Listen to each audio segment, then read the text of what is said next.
Hello friends.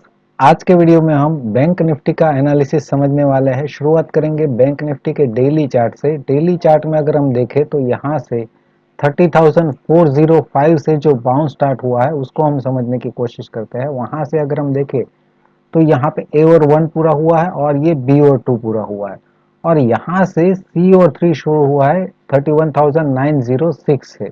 यहाँ से सी और 3 का अगर हम काउंटिंग देखें तो वहां पे 1 और 2 कंप्लीट हो चुके हैं। वेव 3 यहाँ पे पूरा हुआ है 35,811 पे। और वहां से अगर हम वेव 4 की बात करें तो एक डबल जिगजैग टाइप का कॉम्प्लेक्स करेक्शन हमें देखने को मिला है, जो कि टाइम कंज्यूमिंग था और साइडवेज टाइप का था। राइट, यहाँ पे फर्स्ट एबीसी, फिर ये एक्स वेव और ये सेकंड एबीसी। इस तरह से अगर हम देखें तो ये वेव 4 जो है सी और 3 का, ये एक तरह से कॉम्प्लेक्स करेक्शन रहा।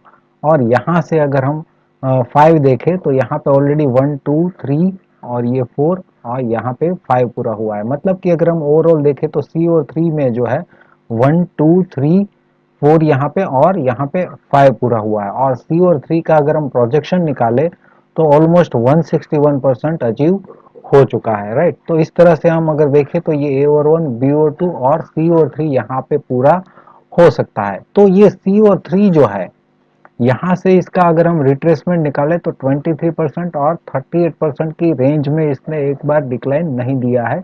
यहाँ पे जो है स्लाइटली 23% को टच नहीं कर पाया और वहां से हमें बाउंस देखने को मिला है। तो पॉसिबल है कि यहाँ पे 4 अगर पूरा हो चुका है तो 5 का बाउंस यहाँ से स्टार्ट हो सकता है, या तो फिर यहाँ ये सी और 3 जो पूरा हुआ है और 4 अभी भी कंटिन्यू है, और इस रेंज में पूरा होने के बाद फिर से 5 के लिए हम ऊपर की तरफ बाउंस को देख सकते हैं। ऐसी पॉसिबिलिटी यहाँ पे हमें डेली चार्ट में दिख रही है।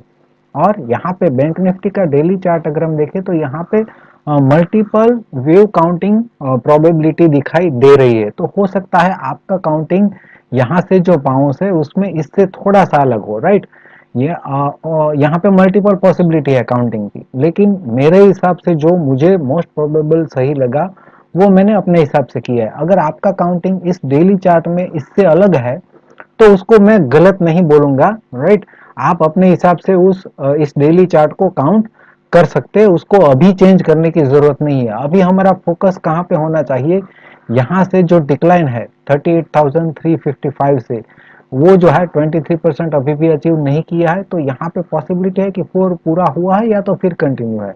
तो हम क्या करते हैं, यहाँ से जो डिक्लाइन है उसको हम समझने की कोशिश करते हैं लोअर टाइम फ्रेम में। ओवरऑल डेली चार्ट में हमें क्या दिखता है कि ये 38% जो है 35,905, इसके नीचे अगर बैंक निफ्टी ट्रेड करता है तो ही हम ओवरऑल बैंक निफ्टी में नेगेटिव हो सकते हैं। अदरवाइज ये इमीडिएट सपोर्ट रेंज है और अभी भी बैंक निफ्टी पॉजिटिव जोन में ट्रेड कर सकता है जब तक इसके ऊपर है 35,905 के ऊपर ये ट्रेड करता है तब तक।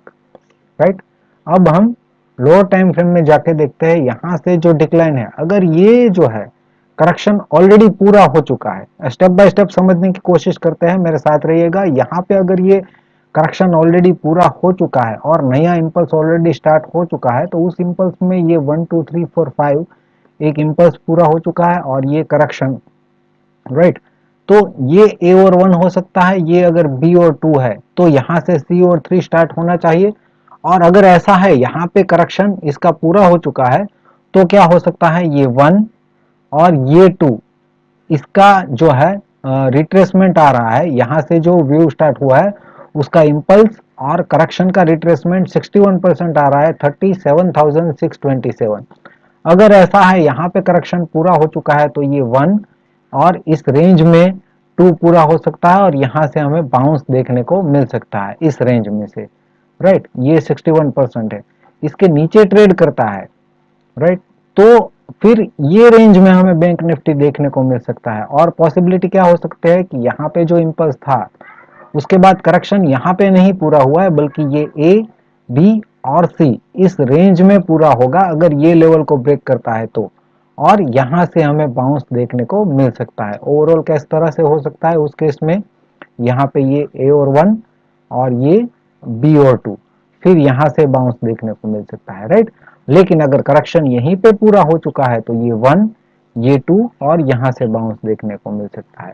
मतलब कि पॉसिबिलिटी क्या है, कि बैंक निफ्टी जो है इस रेंज में से बाउंस दे सकता है, या तो फिर इस लेवल को ब्रेक करके नीचे आता है तो इस रेंज में से हमें एक बाउंस देखने को मिल सकता है। दोनों ही सिनेरियो में, या तो इस रेंज में से या तो फिर इस रेंज में से, बैंक निफ्टी में हम इसके ऊपर ट्रेड होता हुआ देख सकते हैं, राइट। लेकिन यहाँ पे इस रेंज में आने के बाद अगर ये 61% लेवल, जो कि यहाँ से लेके यहाँ तक का रिट्रेसमेंट है, राइट, इसका इस इम्पल्स का रिट्रेसमेंट है, अगर इसके नीचे भी ट्रेड करने लगता है, इस जोन में आ जाता है, राइट, इसके नीचे सस्टेन करने लगता है, तो फिर यहाँ से ज्यादा नेगेटिव हो सकता है। प्रोबेबिलिटी इसकी तभी हम देख सकते हैं डाउन साइड की, जब इसके नीचे ट्रेड करता है तब, राइट। अदरवाइज ये फर्स्ट सपोर्ट रेंज है, यहाँ से बाउंस अगर नहीं मिलता है तो इसके नीचे नेक्स्ट सपोर्ट रेंज ये है, राइट, यहाँ से हमें बाउंस देखने को मिल सकता है। इस लेवल के नीचे अगर ट्रेड करता है तो ही हम डिक्लाइन बैंक निफ्टी में देख सकते हैं, राइट। मैं आशा करता हूं कि आपको जो भी मैंने समझाया बैंक निफ्टी में समझ में आया है, और आप एग्री करते हैं तो लाइक कीजिए। वीडियो अगर पसंद आया है तो शेयर भी कीजिए, और चैनल पे नए हैं तो सब्सक्राइब कर लीजिए। वीडियो देखने के लिए आपका बहुत बहुत शुक्रिया, धन्यवाद।